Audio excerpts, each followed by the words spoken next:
guys doing? Good. Yeah? Do you hate me after yesterday? A little. A little bit? It's okay. I like honesty. I'm good with that. It has something to do with being 8 in the morning. Good. Well, I've only had like 6 shots of coffee, so we should be good. You guys will be fine. I'm just kidding. Very, very good. So after yesterday, what kind of tell me some takeaways that you guys pulled out of that session yesterday. The title. Titling of pages and articles. Yeah. Good. Understanding the issues that are wrong with our own websites and what we need to do to potentially fix them. Awesome. So, and maybe the need for understanding the issues, the value of it. That's perfect. All right, what else? Yes? I just like the way that you lined out, oh yeah, well we're taking a picture and then we're going to post it here and then it's going to do this and then it's going to do that, and hearing kind of the line progression of that is good. Awesome. And that, I look at that as 2 things. One, I call it leveraged assets, meaning I can use an hour of my time today and I want it to work for me forever. And the other thing is being able to bucket or identify things that are appreciating assets from a marketing standpoint and things that are a one-time cost and you pray it's going to work. And that's the biggest difference, right? You want something that appreciates, that has compounding interest. Over time, it's going to work and work and work for you more over years. Perfect. What else? The word forever. The word forever. I like that. Compounding interest, again, appreciating asset, and it works for you forever. I like that. What else? The value of video. The value of video, says a video guy. Scott, you are so important. Absolutely, absolutely. And we'll actually break that down today. What else? If you heard it before, it's like digitize it, put it out there, do an FAQ or something. Awesome. And that is, you guys know what a reticular activator is? Have you ever heard of that? No, you said it. Okay, so ladies, how many of you have had babies at some point? Go back, however many years when you were pregnant. Think about how many pregnant women did you see while you were pregnant? Wasn't it like they dropped from Mars? I mean, they're everywhere. Do you see them now? Never. Okay, go back to purchasing a home. Everyone's in here has been through the purchase of a home, yes? Mm-hmm. Think about during that process, you're noticing of interest rates, for sale signs. Did you notice constantly? Yeah. Do you pay, what's the interest rate right now? No clue. Okay, right? I can give it a good guess, okay? Think about the last car you bought. When you pulled off the lot with that new car, what did you see? That car everywhere, same color. Damn, the woman even looks like me.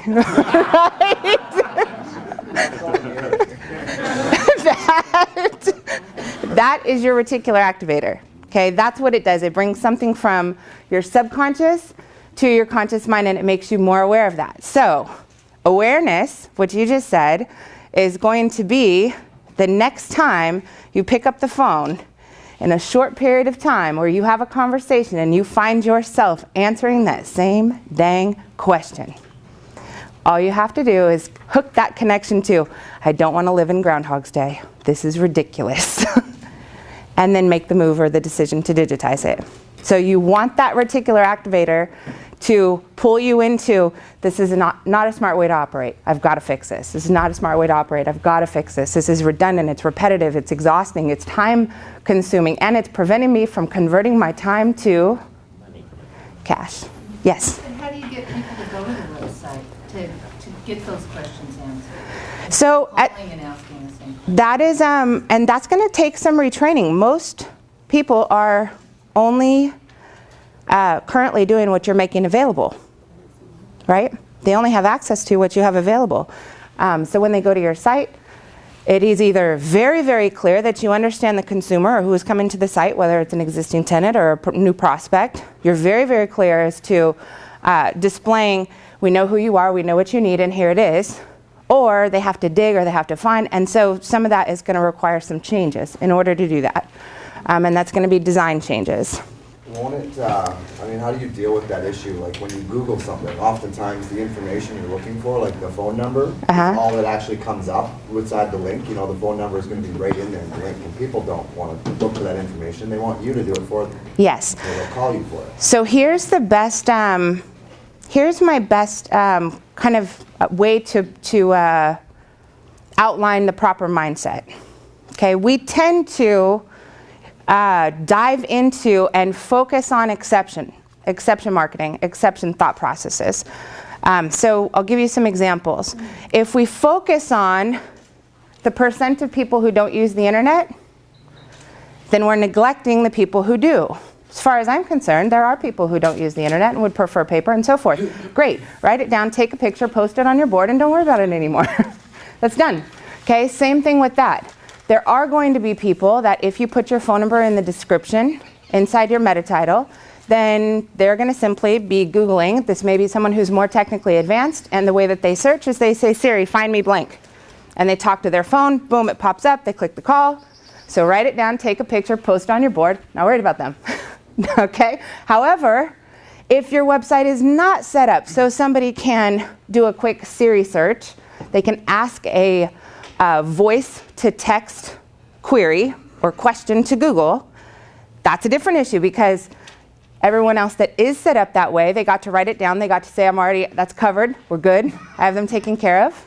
But if you're not set up with a mobile responsive phone, or a mobile responsive website, or you don't have your phone number in the meta description somewhere, then you're gonna miss that audience and that becomes a priority, or in the list to be prioritized, I should say. Does that make sense?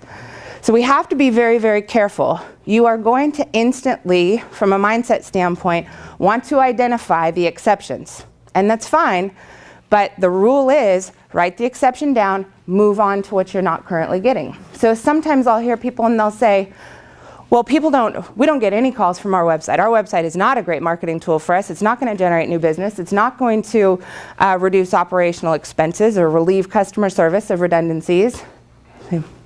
The challenge is you're right, because it's not designed to do so. So it doesn't mean it won't.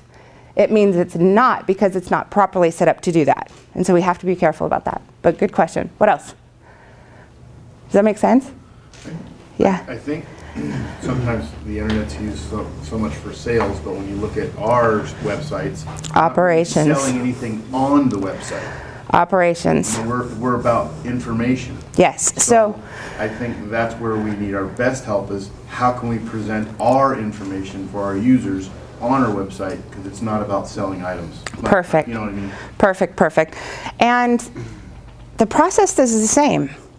If somebody is an existing tenant and they're looking for something, it's the same technical process as somebody who is looking for, they're relocating to Juneau and they need a place to moor their boat. It's the exact same. So same thing if somebody is doing a charter, there's 30 boats and a couple of them have maintenance issues and they're looking for a place that does a quick haul out and some maintenance. It's identical from a technical standpoint. It's only identifying the needs. So all of you guys have pens and paper. Let's do this. Let's start with taking just a minute. I want you to write down the operational inefficiencies that drive you crazy. Let me give you some examples. Okay, and put a tad bit of logic to it that says maybe there's a way to be able to accomplish some of this on the web or via our website. So let's say that you have safety guidelines and you need to be able to provide safety guidelines or weather restrictions or emergency notifications. Bad weather's coming, you need to tie down, you need to do something, right? Let's say that it is eco-driven or compliance requirements. Maybe it's informational, maybe it's directions, maybe it's rules, safety, maybe it's security, if you have virtual cameras, or you have security policies and procedures. So think along those lines, and let's just start with your primary target audience that we're talking about right now is going to be existing customers, existing tenants. And let's forget about everybody that's new. Make a list real quick of those things that you feel are inefficient today or not being addressed. Cool? Go.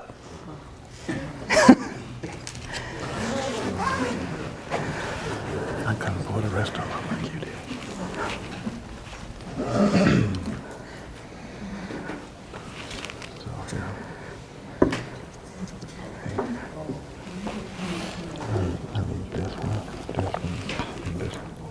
Okay. I don't know what to do. This one? Yeah, that one. No, no. Command. Got it.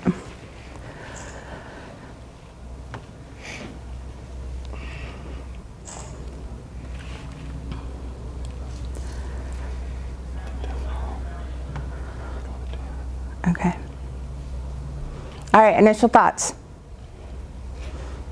First one. Go, volunteer. I'm gonna pick you. Parking. Parking. What about it? People park where they shouldn't.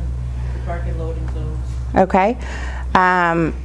Is there a way that they find all of those things are clearly mapped out? I'm sure there's paint and signs. There's signs, but no consequences. No consequences. Are there any regulations or rules that are posted for them?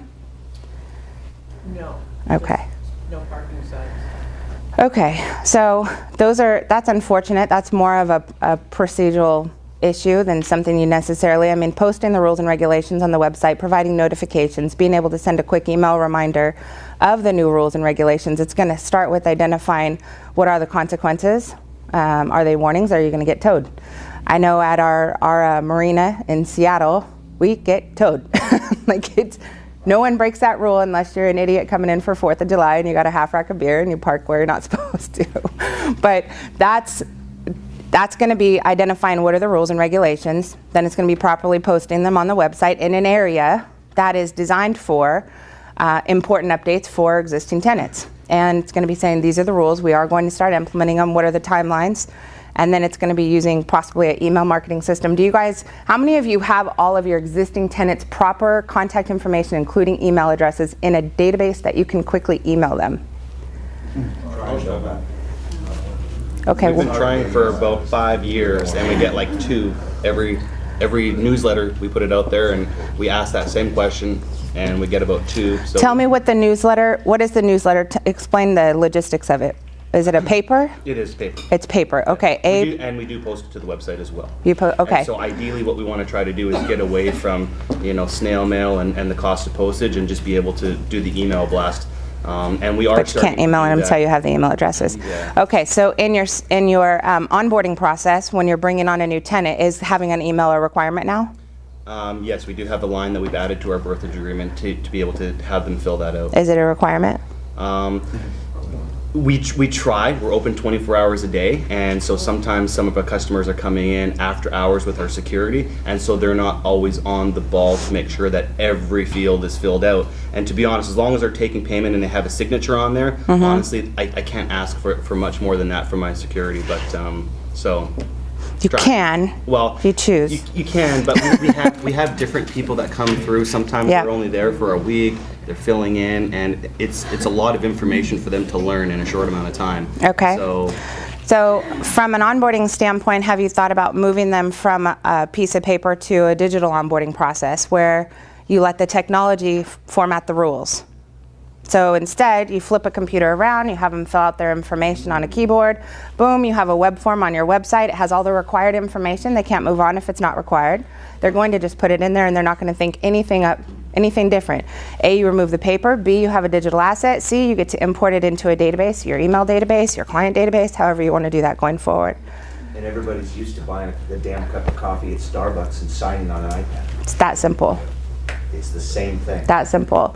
So all that is an integrated web form. Now, if you have a WordPress website, WordPress has an integrated CRM plugin that you can literally install, configure on your site, and any forms that are filled out automatically puts all of that consumer information in the back office of your CRM, and then you can either have a mailing system in the back office of your website, or you can integrate it into another mailing system.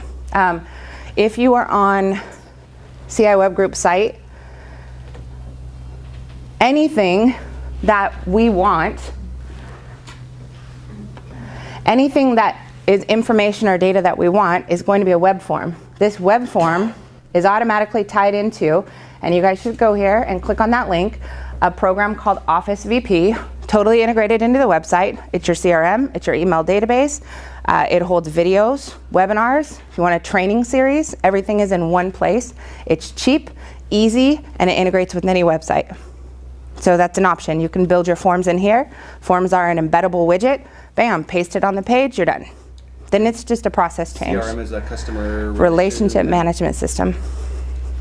Okay, yes? Question. You mentioned something about policy, is it on the website? Can that actually end up biting us in the butt by posting our policy on our website where our guests can look for loopholes in those things and exploit them? Is that actually is that a danger, or is that again looking at the one problem rather than the whole? So here's going to be your answer. Everyone in this room, when you sign an agreement, how many of you read every line item on the agreement before you sign the document? Raise your hands. There's your answer. Any line item? And does anyone read any of it? Some of our guys, yes. They have nothing better to do, and they will go through and they will find the grammar that has been incorrectly in there. So that's a legal question. That's simply getting an attorney to address whatever loopholes you have. So legally, get it fixed, and then don't worry about the small exceptions of people who are going to read it, and get it implemented. You're always looking for, how can I relieve 80% of the problem? 20%, deal with it as it comes in. Yeah, I was sort of just wondering if that would be actually creating potentially a problem rather than. Based on the room and how many people in here read line item by line item, I would say no. I wouldn't worry about it. Somebody asked yesterday, about the legalities of having the drones flown over your liveaboards. So A, stay out of their living room, bedroom, bathroom windows, and B, outside of that, you can just put simply in your same terms and conditions in your onboarding process that we often have drone videos. If you want to opt out, click the opt out box, and you'll be surprised, but no one's going to click that box. They don't care, for the most part. You may have an exception. Cool? All right, another ops problem. Okay, I'll ask you. For emergency notifications, do you have a place on your website where somebody can go in, enter in a cell phone number, and they can opt in for text notifications for emergency weather alerts? Raise your hand if you have it. Okay, great opportunity, very quick. How many of you check your text messages when you get them? Raise your hands. Okay, so raise your hands and look around. Is this a good way to notify people? Great. Now, when you wake up in the morning, you go and you run into the office, first thing you do, you check your email. How many of you start with the very first thing you do is hit delete on anything and everything you can? Raise your hands, look around. Is email a great way to notify people? so this is, the cool part is the math is going to add up based on how people work. And how people work is a text message is going to have a 99% open rate, and an email newsletter is probably 3% or less. So prioritize, do the easy one first. Your 3%ers can get the email. How many of you know what an RSS feed is? Okay, raise your hands, look around. So for those who are excited about having an RSS feed, I'm going to tell you at this point in time, you're looking at about 1% of the population who A, understands what it is, B, has an RSS reader on their computer, and C, has a behavioral system that has them adopt that as a way to get informed or information. So we want to prioritize based on human interactions today. Can we make more things available? Absolutely. But we want to prioritize based on how people live. You want to meet them where they are. Okay, another ops. Yes? This is just a weird question. We're always talking about texting, we're always talking about emailing, but then the flip side and how we respond, but then the flip side of staff.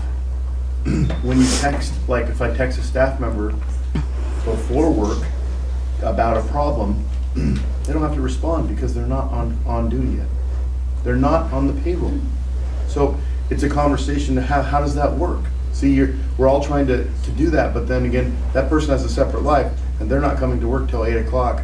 But if you're trying to tell them, hey, here's things are changing, you know what I mean? Maybe they got the text, but they didn't respond. Mm-hmm. How do you handle that? I mean, you know. So, A, when you send somebody a text message, you don't know what they're doing. If they're in the shower, if they're in the bath, if they're in the bed, you don't know. So that's a challenge right out of the gate. B is you create a culture. And the culture, make it clear this is what our culture is. This is how we work, this is how we function, this is how we operate, this is who we like to attract. We like to attract people that have this kind of culture. I know there's going to be sometimes I'm going to be, shooting you a quick message. The way that, I love, always promote the behavior you want to see continually. Continually reinforce, I love this behavior. I love the fact, even point it out. Point it out in front of your team and go, you know what, I shot you that message this morning. Thank you so much for responding. I know you weren't on the job. I really appreciate that. I love that. So that's more of behavioral modification training than it is anything technical that you can change. Yes?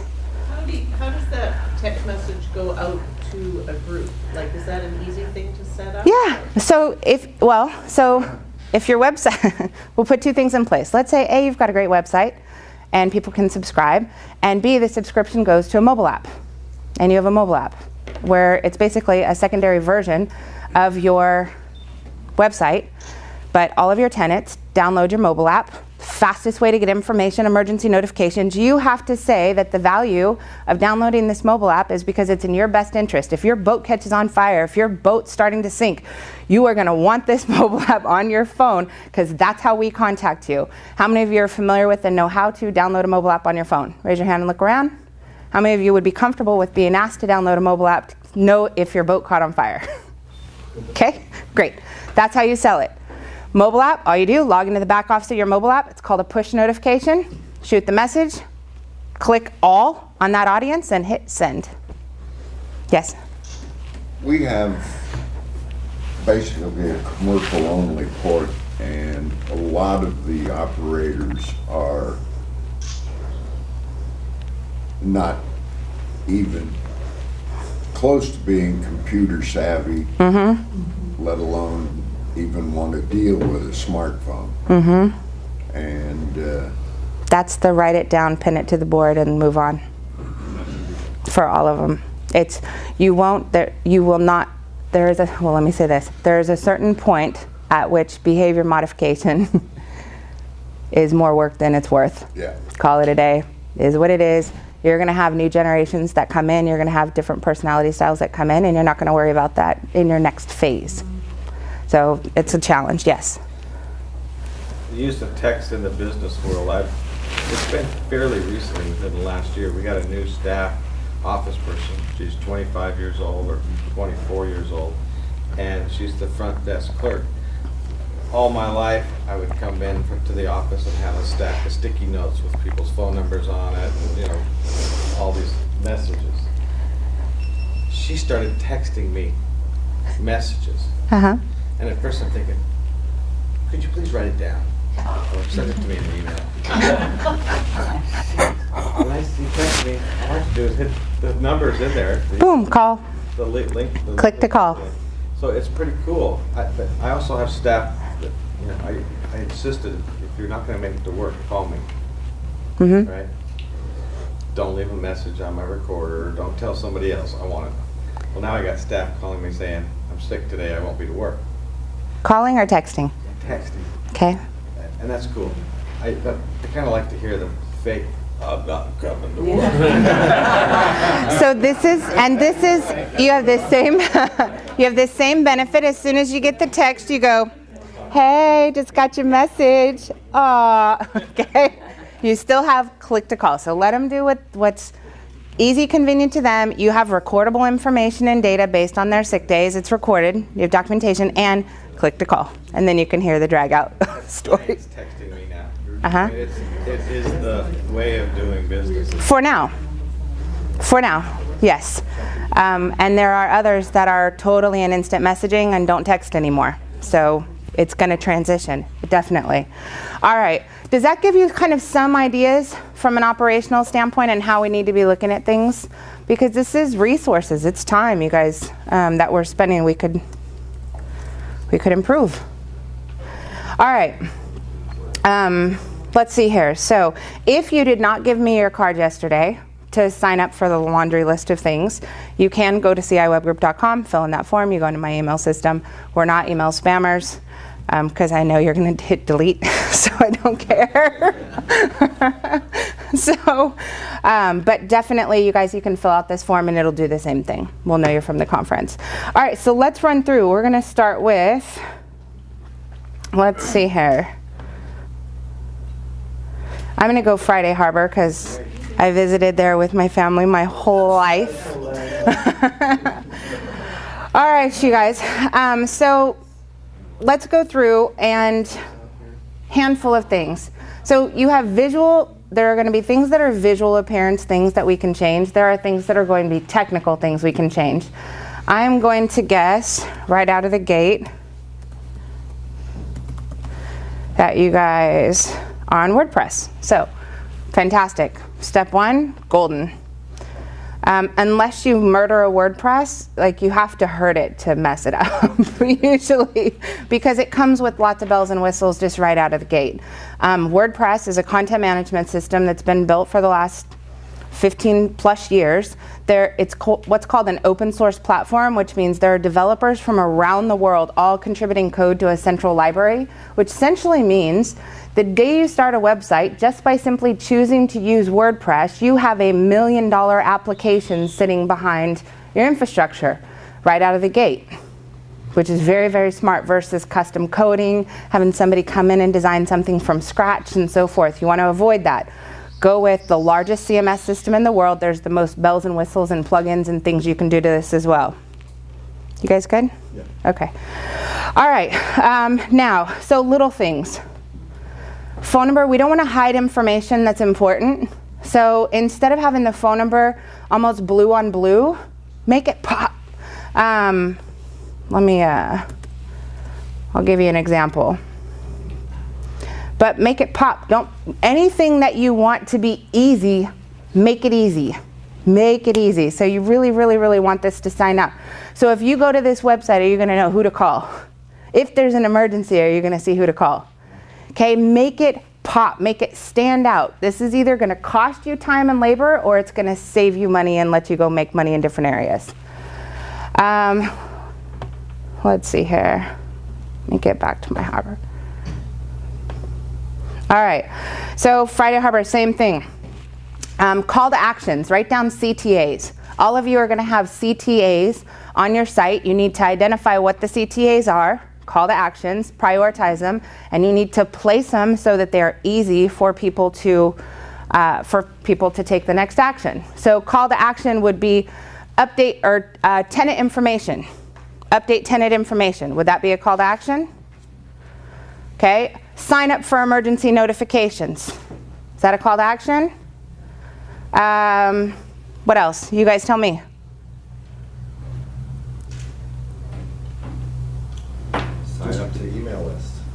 Sign up for our email list. But instead of saying sign up for our email list, tell them the value. What's in it for them? So to receive weather, tides, and something information, or to receive updates on our latest 10 construction projects, or our new development, or the opening of our whatever. A newsletter doesn't have to be static. So let's say in your port or marina or harbor, you guys have specific things that are going on that are going to last a while. Anybody have construction going on? Okay, look around. Anybody have new developments? You're building something new. Remodels. Okay, your decks are being resurfaced. Okay, new safety things are going. Anybody installing video cameras or new security systems? So think very practically to stay informed on our new security systems projects. Sign up for our newsletter. You can change it later, but do what's important to them right now versus, hey, sign up for another junk email I know you're going to delete in the morning. Think very practically. Okay, what else? Save the date. Save the date. Okay, tell me more. Well, you have an event coming up. How about view events? Okay, view events. You have an event calendar on the site. They can go choose, they can sign up, and so forth. What else? What do you want them to do? Send money. Make a payment. Perfect. Make a payment. Make a reservation. Make a reservation. Perfect. Schedule maintenance. Schedule service. Schedule haul out. How about vendor list? View our vendor list. Or recommended maintenance companies. How about entertainment, discounts, coupons, rebates, things you can get from local vendors? How about tide tables? How about tide tables? Weather. Absolutely. Charters, excursions, boats for sale. Boats for sale from your community. If they're selling a boat, let them post it on your site. Yes? You mentioned the other day about trustworthiness, and that comes from other sites that have your link to them. How good or bad is it to have a lot of links to other sites that take you away from your site?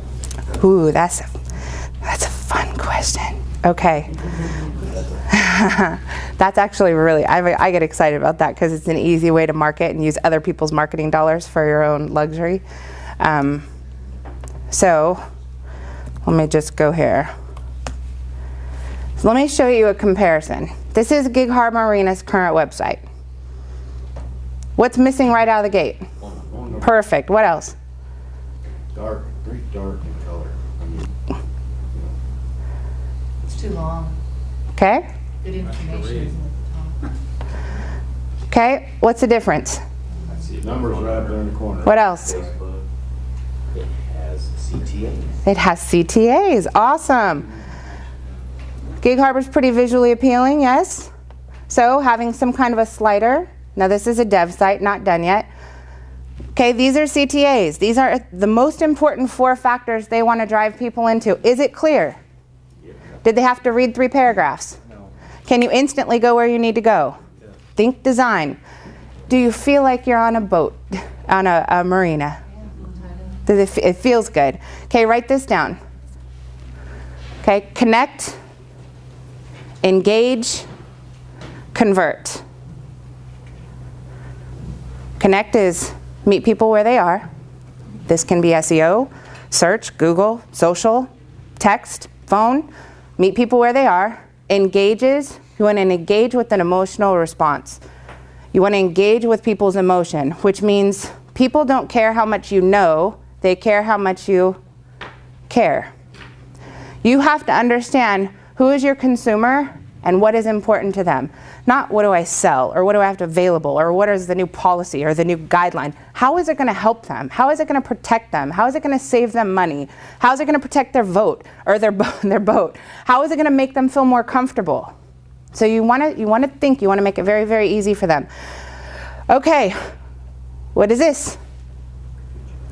Future ideas for expansion. So they just bought this marina, and they're doing a lot of stuff. Is this going to help with retention? People that maybe didn't like whatever was happening previously, and they're now seeing, wow, we have all these new things. We're creating an event venue for weddings and events and registrations. We're creating an on-the-water hotel for day use or visitors that come in. So we have kind of a little resort style. We're creating a water training center for Navy, police, Coast Guards, and so forth. Valuable information? Well, that kind of stuff really would stick to people too, you know. New things is what people are going to do. That's what they want. What's going to be different? What's going to be new? Okay. Next, we have people love pictures and video. Most don't like to read. So anything you can get into a picture or a video format, definitely do it. So galleries. See photos for our galleries. Share photos for our galleries. This is the story I told you about yesterday where it wasn't that they weren't participating on Pinterest. They just didn't have any knowledge that everybody else was, just not their marina. All right, next. Do you have events that happen on an annual basis, year round? Is that important to people? So static events, create static events. Upcoming events that happen randomly. It can be at your location, or it can be at a restaurant down the street, or a park center, or it can be an art festival or a food tasting. Whatever that is, are you adding value? So think about it. If somebody is familiar with, say there's a big event that happens in your area, in your city, town, whatever that is, and people are familiar with that from outskirt areas that don't even know your marina exists, or why would I even visit your marina for whatever reason. If they're on Google and they're typing in Juneau Food Festival, I have no clue if that's real, guessing. Okay, but if they type in Juneau Food Festival, because that's what they're familiar with, the food festival is putting dollars and dollars and dollars and dollars and dollars into marketing. Okay, a restaurant that's holding an event or a big promotion or a grand opening is putting massive dollars into marketing. Do you want some of their money? Okay, simply by creating a URL structure that says gigharbormarina.com/events/Juneau Arts Festival, and you have a page, which is an event on your website with that term. If somebody's on Google and they're typing in Juneau Arts Festival or Juneau Food Festival, guess what you do? You pop up right next. So this is my stupid analogy, bear with me. I always say, if everyone in this room knows what ketchup is, yes? Okay. So you have to identify, what do people already know that exists? They might not know you. You're mustard and you're brand new. You want to go after what people already are familiar with. Yes. It's called tailgate marketing. That's my term. It's cool, huh? So tailgate marketing is, I want to tailgate on somebody else's budget, brand, dollars, marketing, SEO, everything that they're doing, and I just want to be option number 2. Make sense? Here's one that's hard to sometimes process. If you have a marina or a harbor or a port that's close to yours, or that's close in proximity, and if a commercial operator or vessel owner and so forth, if they have choices, anybody in that situation, okay, they have choices, your competitors can also be your friends. If they are only familiar with technically your competitor or the other choice, and you have a page on your website that has your competitor's name, and it's a comparison page that says the differences in between that place and your facility. If somebody is only familiar with, they got a referral from a friend that said, go take care of it here, or go whatever, and they search for that, here's your competitor, what do you want to do? You want to be option number 2, okay? All right, next thing, are attendance important? All right, so we want to make sure that they know that. So we do that by taking a list of what are the things that are important to them. You made a great recommendation. Tides, weather, vessel assist, haul out, maintenance, service, live video streaming for security, emergency notifications, email newsletter, forms, documents, resources, float plans, and monitoring, and more. Easy ways for them to get to information that they need. They didn't have to dive into pages or move around. They just went to the area that says tenant services. You want to add something new, add it to the same area, make it convenient and easy for them. Recent blog posts, that'll be for news. Recent blog posts are essentially information, content, communication. Can be any category, any title. Remember we talked about blogs are dynamic? So it can be anything, and you can give it a category. You can bucket and sort and organize. Great part is, if you add content, a blog post to your website, it can be text, it can be pictures, it can be a gallery, it can be a video, whatever content that is, you can give it a title that's going to help you get found for a specific phrase, search phrase. That blog post is also your newsletter content. It's also your shareable content on your social media links. So if somebody, yesterday, the drone video, if I go to Facebook and all I do is paste a YouTube video on Facebook, when somebody watches that video, what do they do when they're done? Move on. Move on. However, if the video is actually pulling from my website, you guys have seen the button that says share on Facebook? If you share it from your blog to your website, or to your social media account, now when they click the link because they want to watch the video, where does it take them back to? Your website. And on the interior pages on your website, you want to have some what? CTAs, call to actions. Okay? So, connect.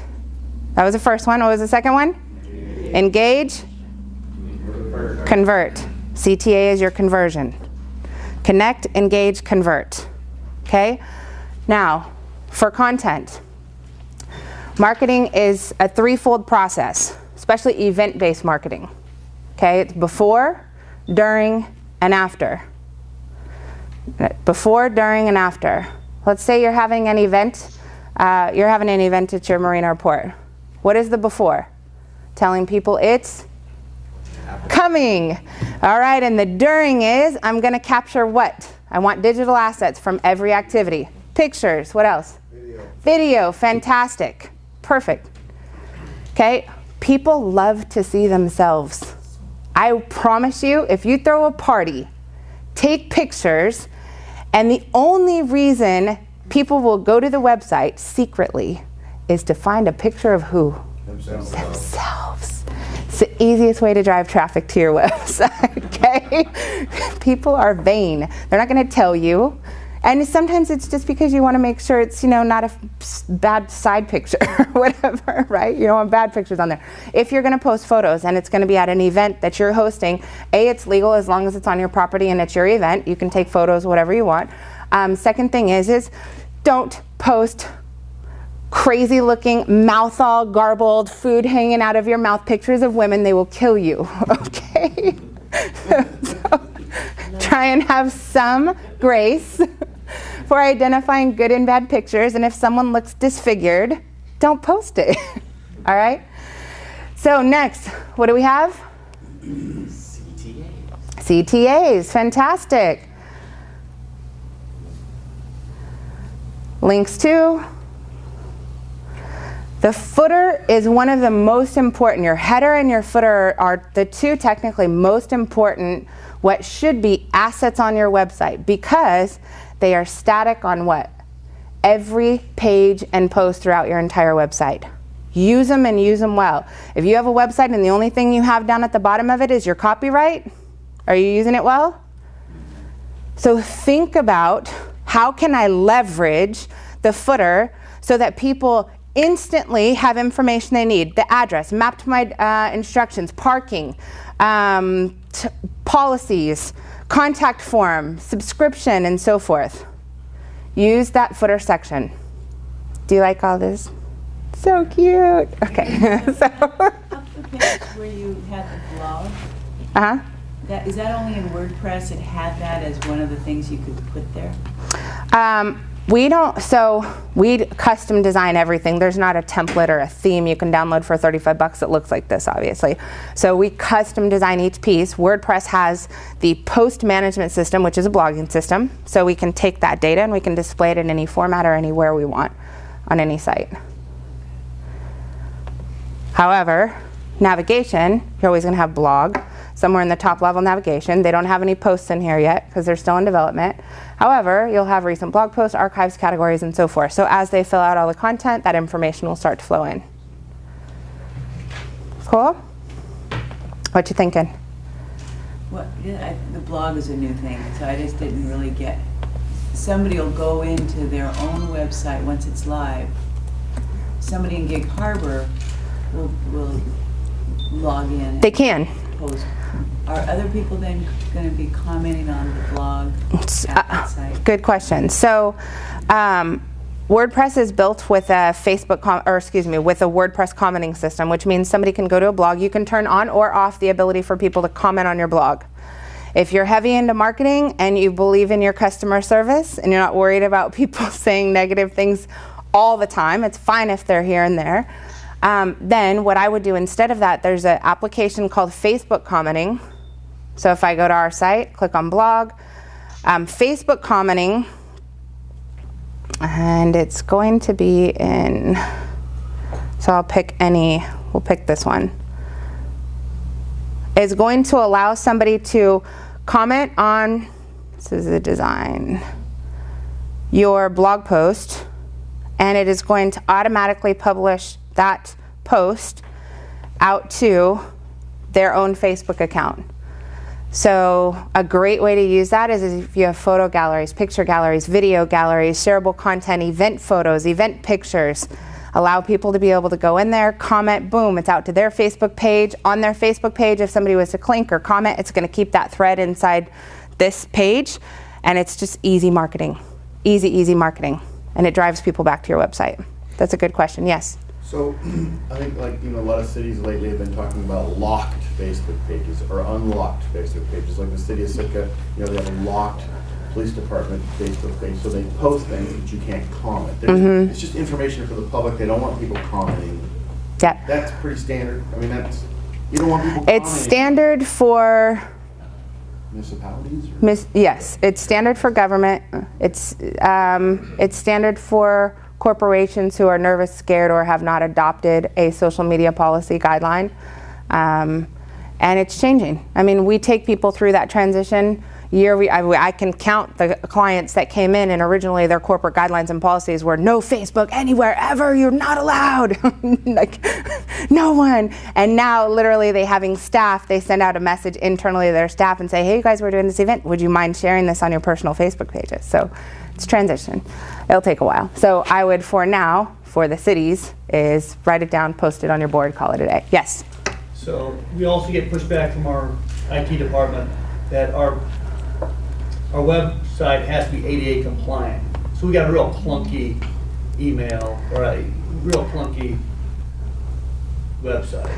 Yes. So here's the challenge. Your website, okay, number one, let me say this. IT departments, compliance regulators and so forth, and sometimes owners are horrid about making a blanket statement that says we can't do blank because of this guideline. But if I was to go in and read the guideline, they are applying a blanket decision, whereas really what it means is you have to have this document, you have to have this document, you have to keep your records for 7 years. It's going to have very specific requirements, but what that guideline does not say is that you have to have a website that's built in tabular data, tables. This line right here, if I delete that line on your website, these are all divs. What is available to Google is that. Everything else that's in tabular data is totally invisible to Google. It's junk. So the guidelines, the compliance guidelines, aren't saying you have to code your website with, code or technology that no longer is allowed. But there are going to be some things. So it's a matter of getting hold of those guidelines, duking it out with your IT team or having someone else do it. And I've had lots of those conversations, getting down to the nuts and bolts of what is required and how can we get it done. And that is also a cultural, that's hard. It's a mindset, is creating a culture and an organization of not how do we break everything, burn everything, or say no to everything. How are we going to get it done? How are we going to get it done? How are we going to get it done? And getting people to think in that to where they're identifying, all right, here's the exceptions, put them to the side now. How do we get it done? Does that help, kind of? Sure. Okay. So, yes? Is this all for, so when someone's going through accessible software, they can get the information off the site? Is that what they're talking about, the ADA compliance for like visually impaired, and you're going to be... I don't know the compliance regulations, but whatever the compliance regulations are, it can be fixed. It can be provided. And any good developer can get anything you need done. If your social security information, your banking information, your entire life can be on a website, that means it can be coded. Anything can be accomplished. Okay? So you guys can tell from a design standpoint, design is important. It doesn't have to be words. It doesn't have to be, you need text on a page because that's what Google crawls is text.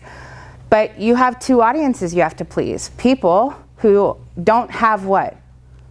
A lot of, if I was to say, why haven't you done all these marketing activities or website things or social media things, survey says you don't have enough, everybody has the same excuse. We're not different from any of our tenants or prospects. That's a big deal. So we have to constantly looking for how can I make things the fastest, easiest, quickest, and save people the most amount of time. We want that for ourselves too. So that's the goal. Okay, so let me go back. So for this site, you're in WordPress, which is great. Where's Friday Harbor? Perfect. You're in WordPress, which is great. The challenge with this is just that there's no design. It's a template. This is like a $12 installed template. I can't tell unless I have the guys go in to figure out if there are any significant issues. I can say that, remember when I was telling you this, the site has to have a name and a description, and then every page has to have a name, a description, and a series of key phrases that are related to one topic, one thought, right? So the site's name to Google is the Port of Friday Harbor. There is no description. There are no series of key phrases. There is a ton of junk code. You want a higher content to code ratio. So when you're buying a cheap theme and installing it, or you're hiring a friend who that's the only way they can build a website because they're not developers, or designers, then it's going to come with a lot of junk code, which is what all this is. There's too much on here. Evolution, Revolution flyer. AVP includes. So I have a question. Sure. When you, there's your template. When it said title. And yesterday you were saying, is that the place where you look to see so if someone did a Google search, is it only the title that's searchable? No. So what is searchable? Let me type in Kodiak Shipyard. Okay. And I'll show you real quick. So, okay. Kodiak.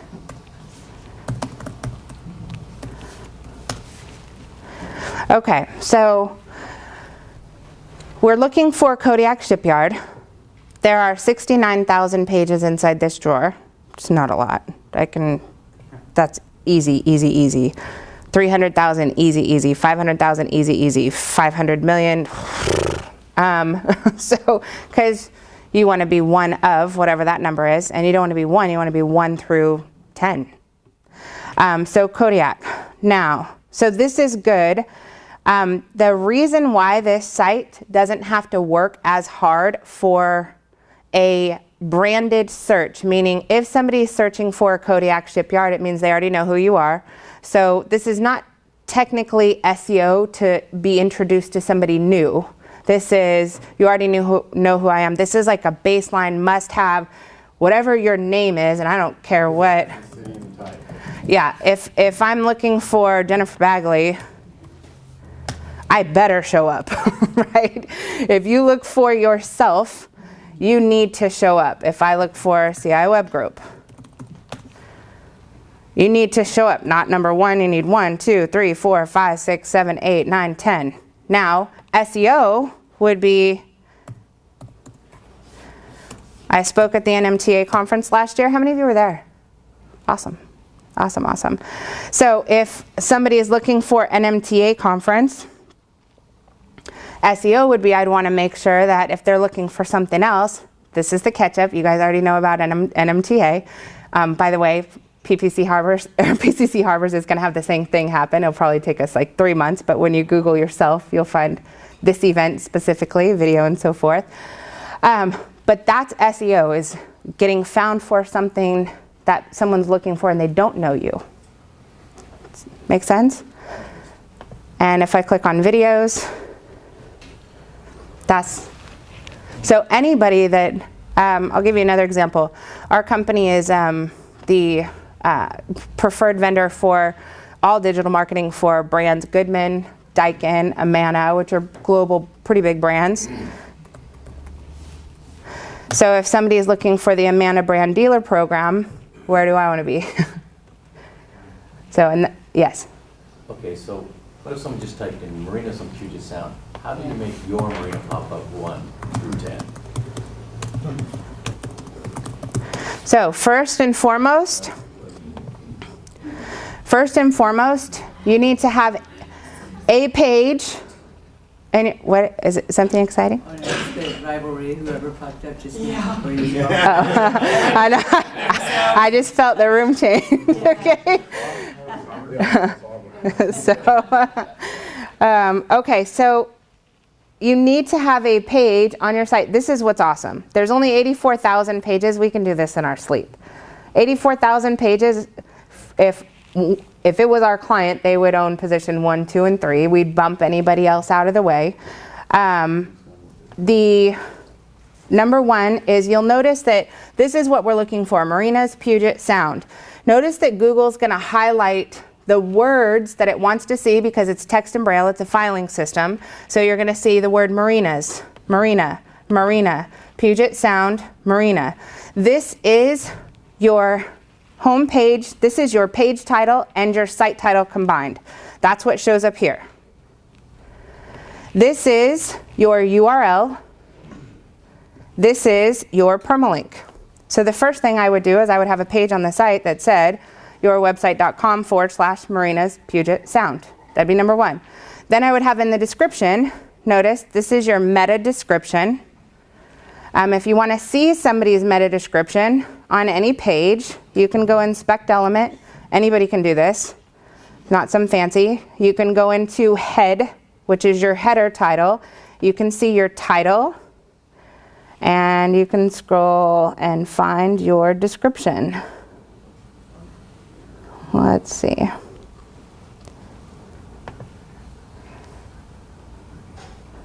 Meta title. Let me pull up. Really easy. Does it say the word? Yeah.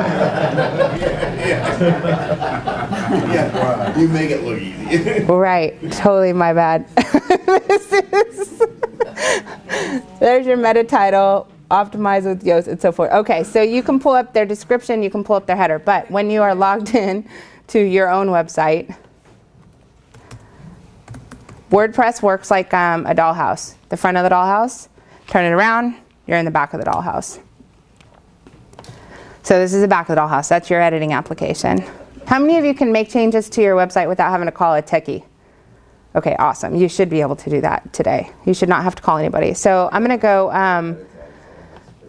add new post. So who's blog post? Someone was asking. Pages are here, static. Top level pages don't change. Posts here, dynamic. So posts have categories. So my categories are Marina web design, HVAC web design, attorney web design, and so forth, right? Those are my categories. Marina SEO and so forth. So if I say, oops.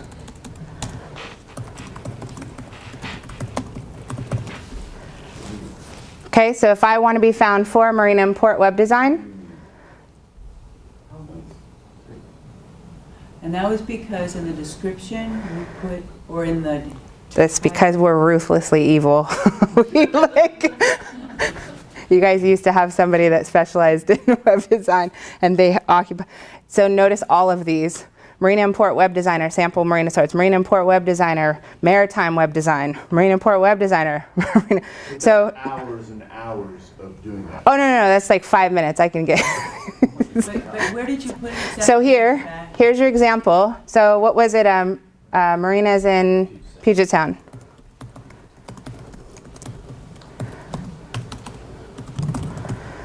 In fact, if I wanted to write an article about Marina's in Puget Sound, and if I chose to optimize that, I could write an article about you on my site and get you ranked for page 1 without you doing anything to your site because it would be on mine.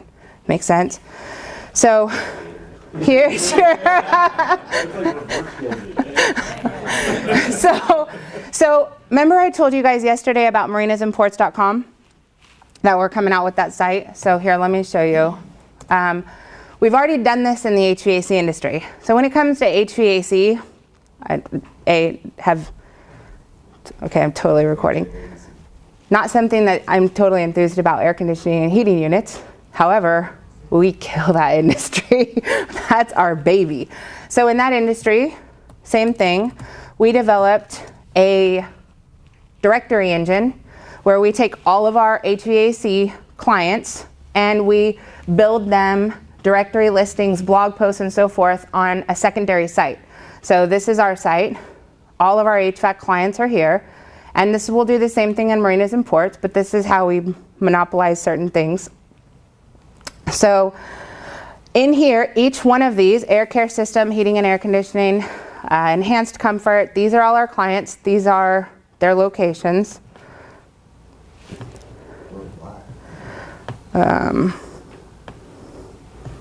So those are HVAC clients, right?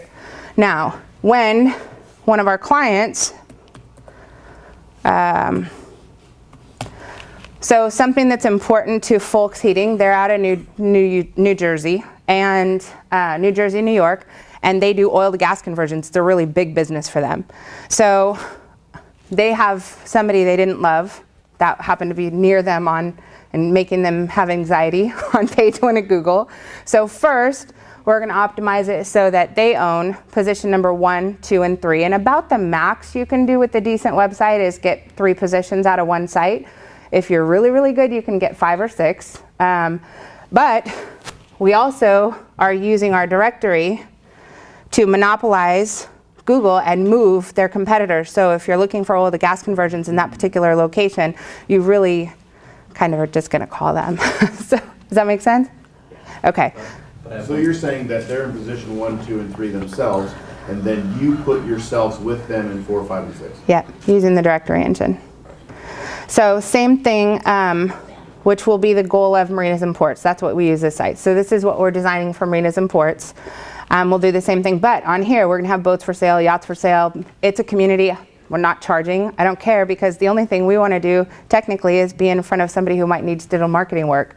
So it's not like marinas where they charge you, you know what I mean? Isn't there somebody though, I know you're the best, so I'm gonna say that. No, I'm not the best. Isn't there somebody like you trying to knock you down too though? Yeah. All the time? Yeah. So actually, and like, the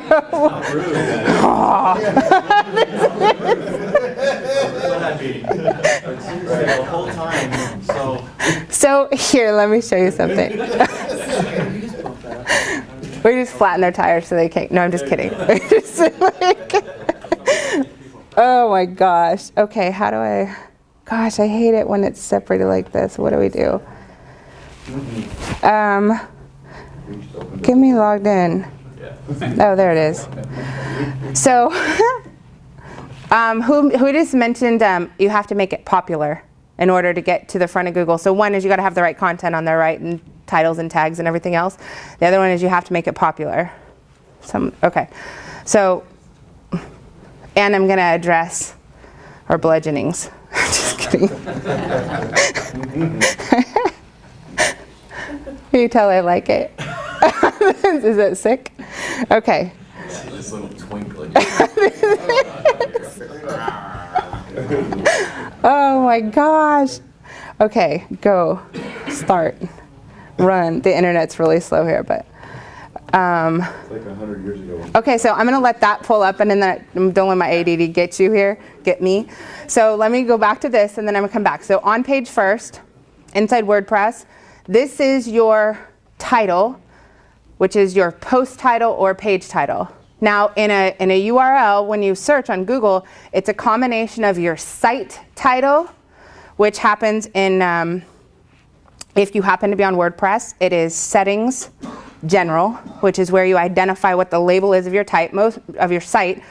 If your website address is www.fridayharbormarina.com, you don't need to make your website title the same thing. You can say Friday Harbor Marina, boat maintenance, shipyard. You can put in other phrases because your URL is what's going to give you the boost or the bump. If my URL is jenniferbagley.com and somebody's searching for Jennifer Bagley, I don't really have to work that hard at making that show up. So, title here. This is your content. Remember yesterday I said the body of your content needs to be between 500 and 1,000 words. And you want to use the primary key phrase, this, once every 100 words. The other thing you can do is pay an SEO company to write all your stuff for you, properly have it optimized, and then you edit it. It's $30 a page. Okay. So you would want to make sure, and this is how fast this is. So you asked, does it take how many hours? So I'm just going to do one real quick so you can see. So I would say boom, boom, boom. Oops. Let me fix this.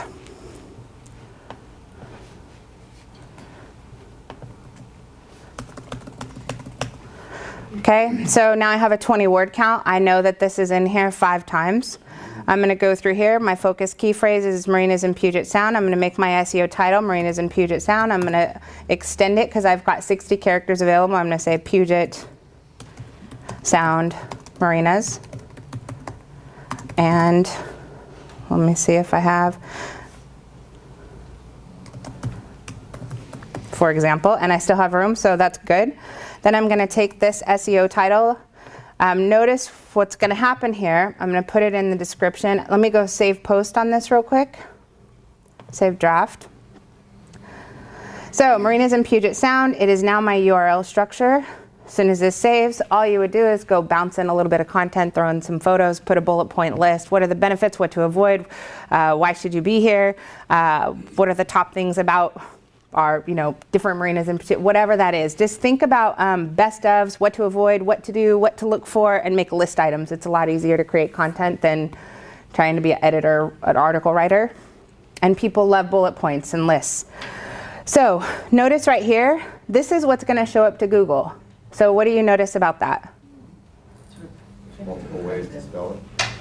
Or to phrase it. Marinas do sound everywhere. Absolutely. And the phrases you want to get found for even is highlighted here. Is Google smart enough to know that a marina could also mean a port or a harbor?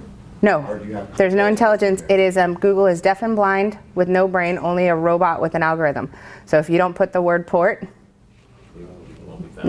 there's nothing for it to crawl. It reads Braille, okay? Yeah, it's like if I have a page on my website that says CI Web Group testimonials, what do you guys look for when you want to do business with the company? What do you look for first? What do you Google? You know the company and you want to go check them out first. What do you say? Okay, so I wouldn't want to say CI Web Group testimonials, right? Because Google's not going to be able to convert that into this is what these people think about them. So I would want to say CI Web Group reviews. So notice every title. Dallas Web Designer reviews, CI Web Group reviews, DS Studio Customer reviews, CI Web Group reviews, Astro Sheet Metal reviews, and so forth. So we take very specific ownership of something that we want to show, right? But Google's not smart enough to translate your testimonial page to reviews. So when you said like meet people where they are, you're also saying use words that people use. Yes, and this is a challenge. You as a subject matter expert is the worst typically at identifying it. We use big words. So for me, I would say you should never hire a web designer. You would want an agency to identify what are your primary key phrases and locations, and you would want them to perform all the on and off page optimization. On means it happens on your website. Off means it happens on third-party websites, boosting your site. That's the thumbs up, credibility, promotion, making you popular, or those pages popular. So notice, this is their key phrase, boil the burner repair, it's in LaGrangeville. This is their position on Google, page 1, number 1. This is the phrase that specifically says, boil the burner repair. Same thing. If this page just said services, central air conditioning maintenance. Make sense? And each one. Oh, question. So it Yeah. had that backslash right before the word service and it had a backslash before air conditioning. Yep. That's because you went in and you had a title and then you had a subtitle and a subtitle? This is because it's tagged with a category first. So here, I have categories that are also my SEO phrases. So posts are dynamic. One category, so if it's boat maintenance, or if it's charters or excursions or whatever that is, that's my category. I'm going to keep adding articles to that category and feeding that bucket. So remember the Bruce Almighty big huge drawer? The more pages I have in that drawer related to that specific term. So what to avoid when blank. Top 3 things to consider when blank. Boat maintenance, who to hire, whatever it is, right? So you want to think of, now we're going back to Groundhog's Day. Go back to the questions you get asked. Those questions become your post titles, your blog posts, so everything ties together. I get asked the question, I'm not going to do that anymore. I'm going to create a category because there's lots of questions in that bucket, and every time I get that question, I'm going to go in and at least set this up, at least do just this, placeholder. The cool part is you can set it to publish immediately, you can set it to publish in the future, you can do 10 of them on a Saturday, and then say go and let them all go out at their own time. Then you can let your social media company take these posts and you can have them, so what we do is we schedule it and say, I want this post to auto post to these 6 social media accounts every 85 days with 10 hours difference in between them. Hands-free, you're leveraging this asset over and over and over again, never lifting a finger again. It's working for you continuously, it's gaining in rank, it's gaining in popularity and so forth. But I'm not doing any work other than the initial, I don't want to answer this question anymore, I'm going to make a page. Right, and then boom, yes. How are we? Am I out of time? Okay. Is this helpful? It's amazing. Okay. Yes? Kathy? Could we take a group picture with everyone? Can we have our photo with you, pretty please? Why wouldn't we? Right on. Okay, because I know you're going to come back to my website to see your pretty face. Okay. And what? Last words? Oh, last words? I love you and thank you guys so much for having us out here. This is, you guys are very cool, very interactive, very fun, very down to earth, awesome questions. Turn the video off. Way better than financial planners and CPAs. You guys are awesome. Thank you. Cool.